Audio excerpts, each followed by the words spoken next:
বান্ধ তোর তো বুঝামু নাম করে বিচারক আইতাছে তোর আসলে না বানাই পারছি তারপর কইছ আমারে টাইগার নিয়ে আসবি কাম বিচারক টাইগার নিয়ে আমি টাকা নিয়ে আমি টাকা নিয়ে আয় বুঝে বিচারক আইতাছে তোমার আজকে বানাইবো দেখো আইবার দে বহ বহ আচ্ছা আচ্ছা হ্যাঁ দাদা মশাই বসো এদিকে বসো বহ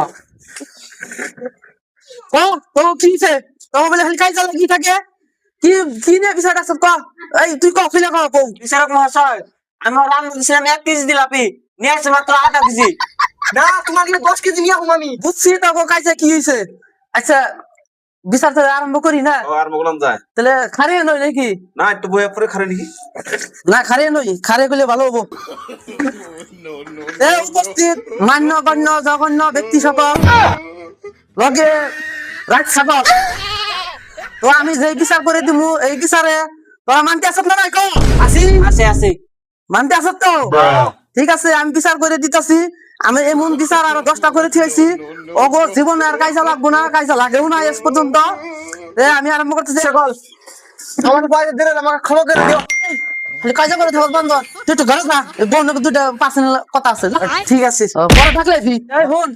কও বিচারের রায় কি দিব জানাস কি হ্যাঁ কি এই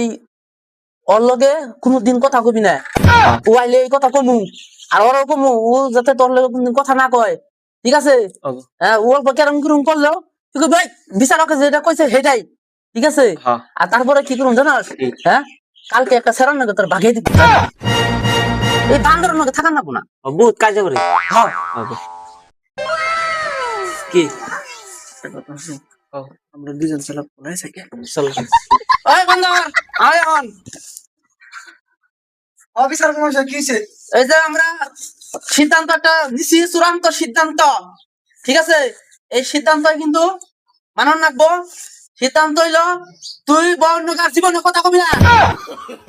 আর তুই জামাই জীবনের কথা কবি না আমি গ্যারান্টি কইলাম তোকে দুজনের মধ্যে আর কোনোদিন কাজ যাবো না না ঠিক আছে কইতাম না তো এই কথায় সবাই যদি মানতে থাকো তাহলে সবাই হাত চাপুরি দাও